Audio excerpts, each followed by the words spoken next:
우리의 지금 기술력이라면 사실은 좀 더 강력한 전투기를 만들 수 있지 않느냐 이렇게 주장을 하는 분들도 있습니다. 이유로 고문님 어떻게 생각하십니까? KF-21 4.5세대 나왔지만 사실 우리 능력이라면 6세대로 갈 수 있지 않느냐 이런 주장 많이 하잖아요. 어떻게 생각하십니까? 당연히 엔지니어로서 욕심은 5세대를 하고 싶었죠. 그러나 그 위에 우리가 고려해야 되는 건 우리 기술 수준 그리고 이제 수출 승인이라는 큰 장벽이 있습니다. 이제 우리가 원래 목표했던 일정 비용에 만들기 위해서는 좀 욕심을 낮춰야 된다고 생각합니다. 그래서 저희들은 일단 4.5세대로 설정을 했고요.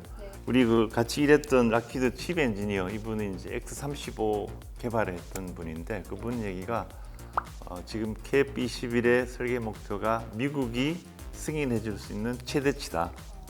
그 이상 넘어가면 아마 미국이 락히드가 기술 지원하는 거, 그다음에 주요 장비를 수출하는 거 불허할 거다. 그래서 좀 제가 이제 판단할 때는 뭐 저희들이 적정한 선에 목표를 잘 설정했지 않느냐라고 판단하고 있습니다. 대신에 저희들이 이제 5세대로 갈 수 있는 여러 가지 프로비전, 여유분을 다 반영을 했기 때문에 저는 못했지만 후배들은 할 수 있을 걸로. 전투기 만들려면 눈치도 좀 잘 봐야 되는군요. 그러네요. 네, 결국 이상과의 현실 사이에서 순간의 선택이 평생을 좌우한다는 말처럼 한순간의 선택이 미래를 바꾸고 하는 것 같습니다. 그렇다면 전투기 개발 추진 과정에서 가장 중요하게 생각해야 될 건 어떤 걸까요? 그동안에 이제 국내 방산업체에서 그걸 이제 숨겼어요. 얘기를 안 하려고. 근데 지금 최근에 이제 전투기 엔진 개발해야 된다고 로드맵을 이제 2035년도 이후에 국산을 하겠다고 하는데 그 취지도 좋고 그 뭐 예산 돈도 투자하면 이제 완성할 수 있다고 보는데 근데 또 시간도 더 걸릴 것 같아요. 실제로 2040년도 넘어갈 것 같고 결국 제일 중요한 거는 엔진이 있어야 됩니다. 지금 화력제 레이더, A사 레이더는 이제 개발을 이제 시도해서 어느 정도 이제 접근이 됐는데 우리 국산화되는 게 그래서 결국에는 이제 이 일본도 그렇고 중국도 그렇고 엔진에서 이제 멈춥니다. 엔진이 제일 핵심 과제로 지금 보이고 있습니다. 저는 전투기 개발에서 남무기도 사실 이런 게 있는데 특히 전투기 개발에서 저는 대수가 되게 중요하다고 생각합니다. 대수. 손님이 한 명이거든요. 그러니까 거기하고 말이 어떻게 잘 되느냐, 약속을 잘 지키느냐 이거에 맞춰주는가에 따라서 이게 몇 대를 만들어서 몇 대를 팔지가 정해지는 건데 대수가 예상한 것만큼 가능하면 좀 많이 적당히 나와줘야지 안정적으로 계획을 세워서 하다못해 사람도 그만큼 뽑아가지고 제품을 개발해서 만들어서 팔 수가 있는 것이고 또 대수가 어느 정도 나왔을 때 가격도 내려갈 수 있는 것이고 운영을 할 때 비용도 감소가 될 수 있는 것이고 하다못해 정비를 해도 그만큼 사람들이 익숙하기 때문에 정비를 잘해서 안정적으로 운행이 되면서 사고가 안 나는 거거든요. 비행기 뭐 좀 싸니 비싸니 해서 뭐 이래 했는데 뭐 정비 잘못돼가지고 하나 추락하면 그걸로 그냥 한 대 날아가면서 몇백억 날아가는 건데 미래를 잘 예상을 해서 파는 입장 사는 입장에서 몇 대나 생산해서 팔게 될 것인가 가능하면 많게 정확히 잘 정해서 잘 지키는 게 전투기 실제로 만들어 사용하는데 되게 중요하지 않나 그 생각을 새삼합니다. 네, 교수님 어떻게 생각하십니까? 예, 저는 좀 큰 그림에서 이제 뭐 전투기뿐만 아니라 이런 무기 체계 개발 관점에서 본다고 하면은 기본적으로 한 3가지 정도를 생각을 했었는데요. 첫 번째는 이제 핵심 기술이 뭐가 필요한지를 파악하는 것이 중요하다고 생각합니다. 뭐 전투기에서는 레이더 성능이라든지 스텔스 능력, 그다음에 전담 무장 시스템, 그다음에 고효율 초음속 엔진 등에 대한 기술을 가지고 있는지 파악할 필요가 있을 것 같고요. 그래 이런 것이 결국에는 전투기의 능력을 결정짓는 요소라고 생각을 합니다. 그리고 두 번째로는 이제 자금 조달이 또 중요하다 생각을 하고요. 기본적으로 전투기 같은 경우는 기간 자체도 워낙 길다 보니까 자금이 뭐 어마어마하게 드는 거죠. 그렇기 때문에 지속적이고 조금 안정적인 개발을 이루어 나가려고 하면은 재정 지원 자체가 어느 정도 확실하게 보장이 돼야 되지 않나라는 생각을 하고요. 그리고 가장 제가 중요시 여기는 것 자체는 풍부한 인적 자원이 필요해야 되지 않나라고 생각합니다. 어디서나. 결국에는 핵심 기술 및 시스템 개발 역량이라는 것 자체는 해당 분야의 전문 엔지니어들이 만드는 것이기 때문에 이런 인적 자원도 하나의 중요한 요소로 봐야 되지 않을까라고 생각을 합니다. 네, 전투기에서 또 형상 못지않게 중요한 게 무게입니다. 바로 카이 내부에서는 이 전투기 중량을 줄이기 위한 아이디어를 계속 공모한다 들었습니다. 어떤 아이디어들이 좀 나왔습니까? 고문님 이런 거 어떻습니까? 타기 전에 항상 파일럿이 화장실 갔다 와서 탄다. 그런 거 어떻습니까? 좀 세이브 되지 않을까요, 어느 정도? 근데 보통 저희들은 그 조종사 무게는 안 따지고요. 보통 MT 공허 중량만 따집니다. 그래서 비행기라는 게 가볍고 튼튼해야 된다는 그런 모순점이 있기 때문에 거의 100% 프로그램에서 중량이 가장 중요한 이슈 중에 하나입니다. 중량을 저희들이 줄이는 방법을 뭐 크게 나누면 한 4가지 정도인데, 하나는 요구도 혹은 설계 기준에 따라서 중량이 많이 좌우됩니다. 특히 이제 미 해군 같은 경우는 9G가 아니고 8G 정도로 하는 것도 그런 이유고요. 그 다음에 중요한 거는 재질 변경입니다. 예를 들어서 스틸을 타이타늄으로 바꿔서 설계하는 이런 기법이 있는데, 물론 그렇게 되면 가격이 올라가겠죠. 세 번째는 이제 가장 우리가 많이 절감할 수 있는 안인데, 설계할 때 어떤 최저가 그리고 마진을 줄이는 그런 게 이제 필요하고, 마지막은 협력업체 관리를 또 잘 해야 됩니다. 협력업체들은 보통 리스크를 줄이기 위해서 자기네들이 필요한 마진을 챙기려고 하거든요. 그런 4가지 방법으로 나눌 수가 있는데, 근데 통상 이제 한두 뭐 수십 가지로 다 할 수 있는 건 아니고 조금씩 우리가 중량을 걷어내야 되거든요. 그래서 모든 엔지니어들의 참여가 필요합니다. 그래서 그렇게 참여를 유도하다 보면은 이제 또 우리가 보상금이라는 게 더 필요합니다. 그래서 뭐 1kg 줄이면 50만 원 이런 식으로. 여기 계신 분들이 한번 아이디어를 내볼까요? 제가 비행기는 아닌데 뭐 탱크라든가 뭐 이런 거 보니까 자동차는 운전할 때 앞창이 이렇게 유리로 돼 있어가지고 보면서 하지 않습니까?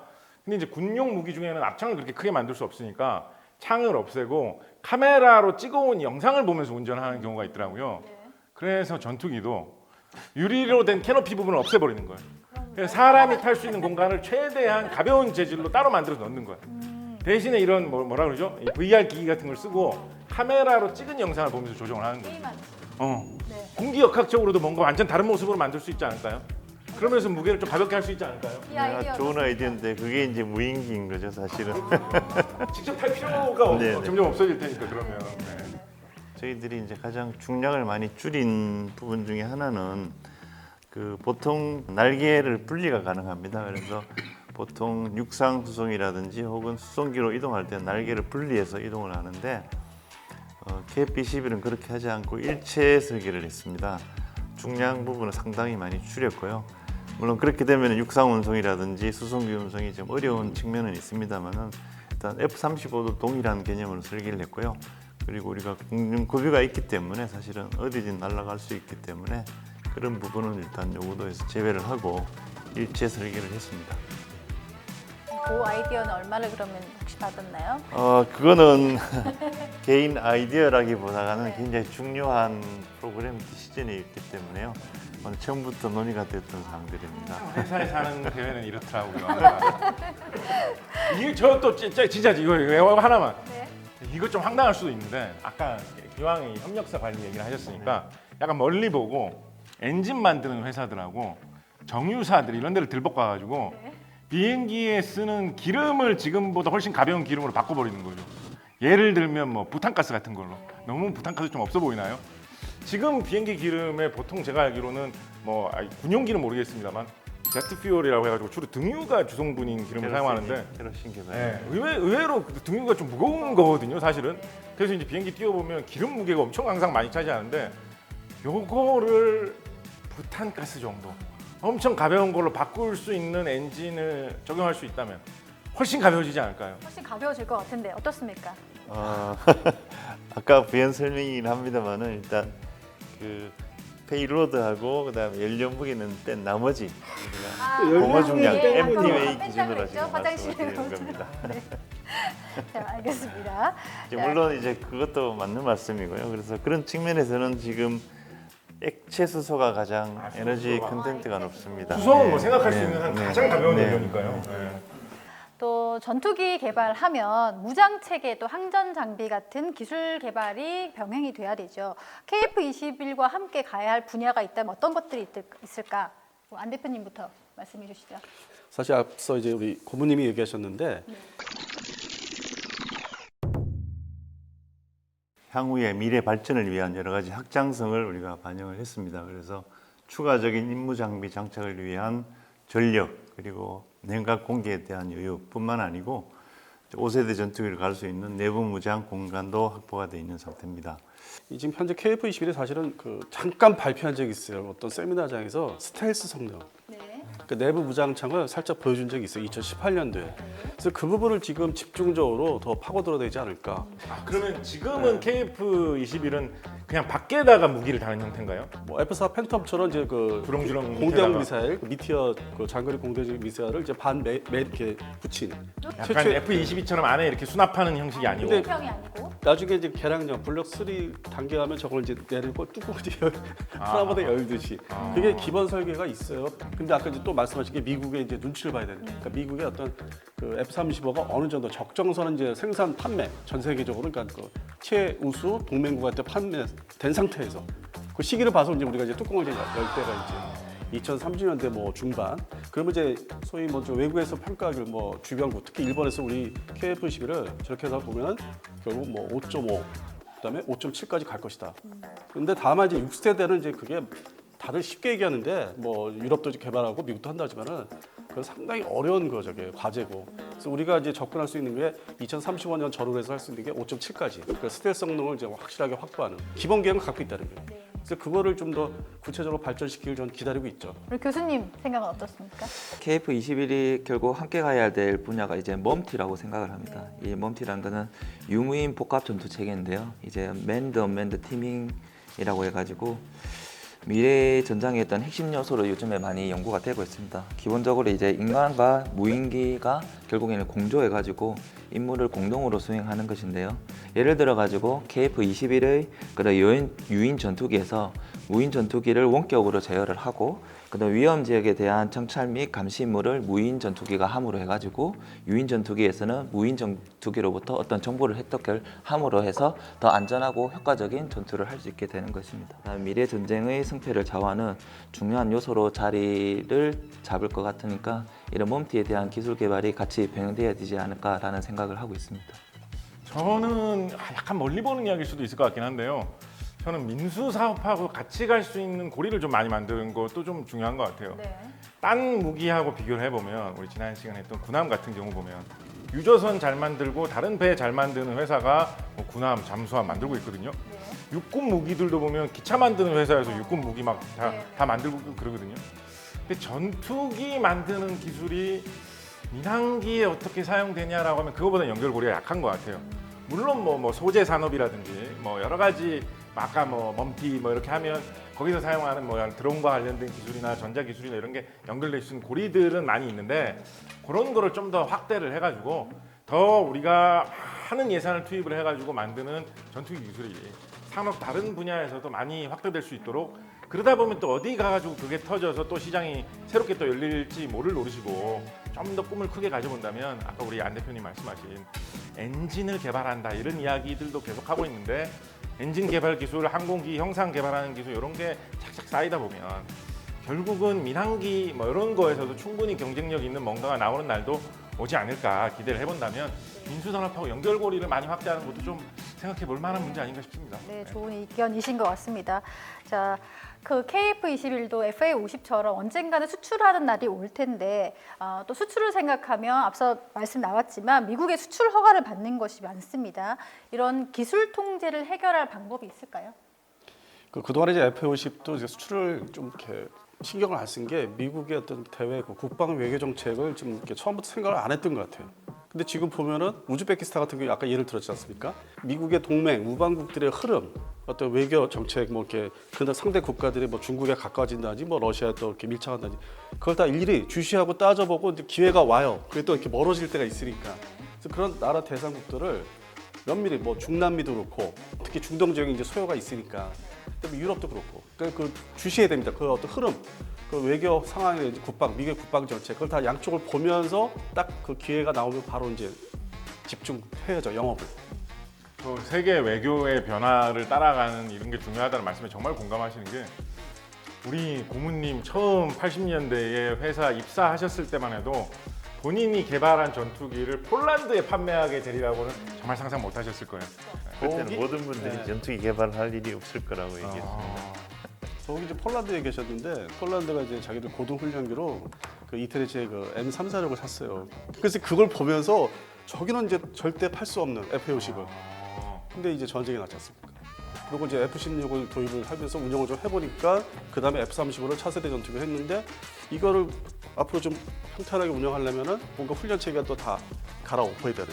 그리고 유사시에는 이제 경전투기에서 어떤 지상 공격도 할 수 있는 수시로 띄워가지고 그래서 삼형제를 이제 받아들이게 된 거죠. 지금 현재는 F-35, 16, F-50 삼형제가 형성이 되는 거죠.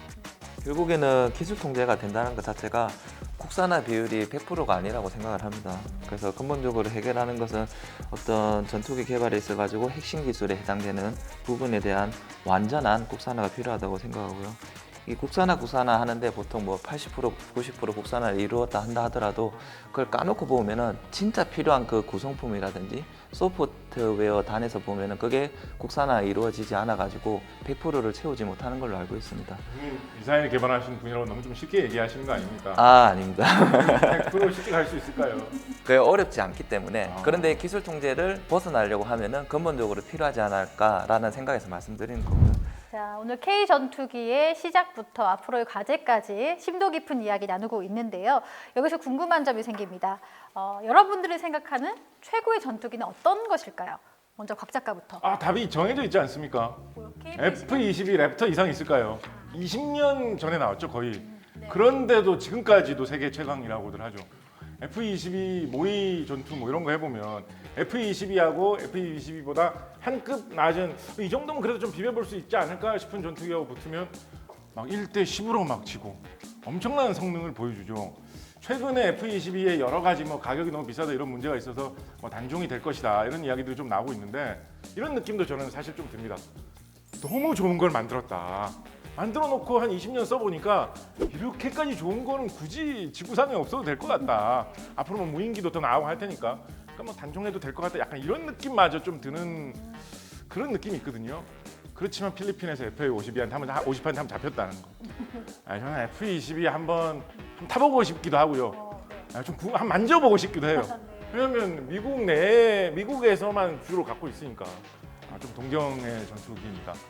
저는 처음에는 이제 F-21을 상당히 선호했는데 이게 이미 시스템 자체가 전자장비 중심으로 그러니까 하드웨어는 지금 말씀하신 대로 우수한데 엔진도 그렇고 이 소프트웨어 컴퓨터 시스템과 좀 비슷한 시스템인데 전자장비가 이제 구시대 돼가지고 뜯어 고치려니까 더 이게 배보다 배꼽이 크다는 거예요. 약간 윈도우 95 느낌으로. 그래서 이제 이거를 멈추고 생산을 끝내고 바로 F-35로 갈아탔는데 얘가 워낙 좋은 거를 모든 걸 설계 다 집어넣다 보니까 이 시스템이 그거를 제대로 완성이 안 돼요. 그 버벅대는 게 지금 많고 아직도. 그래서 최종적으로 이제 블록 4를 이제 완성형으로 보고 있기 때문에 계속 진화를 하고 있는데 앞으로 2027년도 이후에 생각하면 이제 안정화된 시스템이 전투기가 안정화되고 이제 아주 멀티롤하게 사용할 수 있는 스텔스고 저는 F-35를 선호를 하게 됐습니다 지금.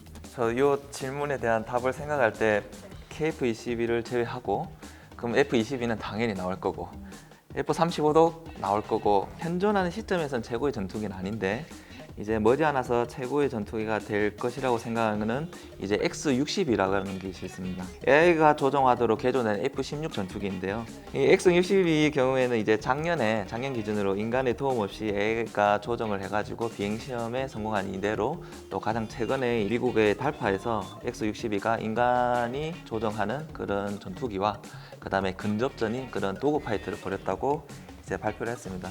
그래서 이거는 좀 중요한 의미를 가진다고 저는 생각을 하는데요. 왜냐하면은 AI가 조종하는 전투기의 경우에는 그 유인 조종사가 필요가 없기 때문에 기본적으로 인간의 신체적 한계 때문에 전투기가 가질 수 없는 그런 성능을 이제 한층 더 업그레이드 해가지고 가질 수 있고요. 그래서 공중 전투뿐만 아니라 또 위험한 그런 환경에서 작전 수행이라든지 그리고 또 인간이 하는 것보다는 어떤 지속적으로 또 전투 운행 시간을 획기적으로 늘릴 수 있기 때문에 활용도를 굉장히 확장시킬 수 있다고 생각을 합니다. 로켓 마틴 주식 사야 되나요? 예. 예. 요즘에 올랐나요? 네, 이희로 고모님의 또 생각도 굉장히 궁금합니다. 직접 개발하신 전투기들이 많은데 과연 걔들을 버리고 미국 거를 선택할 것인가? 네. 공대공 부분은 우리 각 교수님 말씀에 전적 동의하고요. 뭐 미국에서는 에어 도미넌스라고 합니다. 옛날에 에어 슈페리어리티 우세라는 말을 썼는데 압도한다는 말을 썼기 때문에 공대공은 뭐 이론의 여지가 없을 것 같고요. 공대지로 본다 그러면은 상황 인식 측면에서 F-35가 압도적으로 높습니다. 최신 센서를 적용을 해가지고 그리고 또 하나는 2,000파운드 벙커버스터를 내부 무장으로 가져갈 수 있기 때문에 적 후방의 지하 시설을 부실 수 있는 그 기능으로 볼 때 공대지는 F-35가 압도적으로 낫다라고 판단하고 있고요. 전체적으로 뭐 전투기 가격, 운영 비용, BBR 위주로의 미래전을 고려한다 그러면 저는 F-35가 훨씬 허용성이 높다라고 판단하고 있습니다. 그 보통 전투기 개발 기간이 10년에서 15년, 한 명의 엔지니어가 만들 수 있는 그 전투기가 한 대에서 최대 3대까지밖에 안 된다고 합니다. 그런데 우리 고모님은 T-50부터 KF-21 개발 과정에 쭉 참여를 하셨는데 다시 한번 개발해 보라고 한다면 어떤 제약도 없다면 어떤 전투기를 한번 만들고 싶습니까? 예, 제가 영화에 나오는 파이터, 드림 파이터에 관심이 많은데요. 한 3가지 정도가 생각이 납니다. 첫 번째는 그 엑스윙 파이터라고 우리 스타워즈 에피소드 4에 나왔던 우리 주인공 스카이워커 루크가 이제 루크 근데 스카이워커가 제약이 타는 없다라고 말씀하시면 너무 제약 없이 가신 거 아닙니까?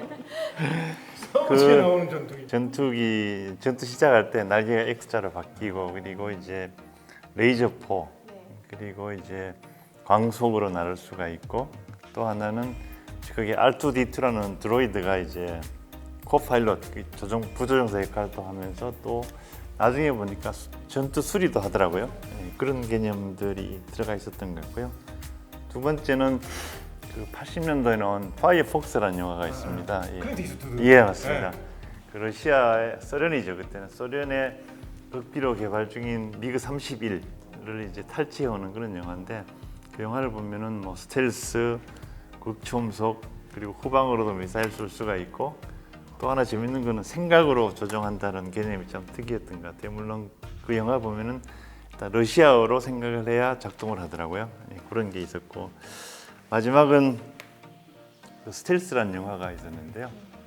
그러면 이제 유인으로도 작동, 유인 혹은 무인으로 운영 가능하고 수직이 착륙 뭐 이런 개념이었던 것 같은데 저는 지금 이제 광속이라는 건 빼고 엑스윙 파이터 이런 전투기를 한번 개발해 보고 싶습니다. 그래서 모핑이라든지 그다음에 레이저 포 그리고 또 하나는 그 코파일럿 뭐 AI를 위한 코파일럿 뭐 그런 개념들은 가능할 것 같아요. 그런 전투기를 한번 기회가 주어진다면 해보고 싶습니다.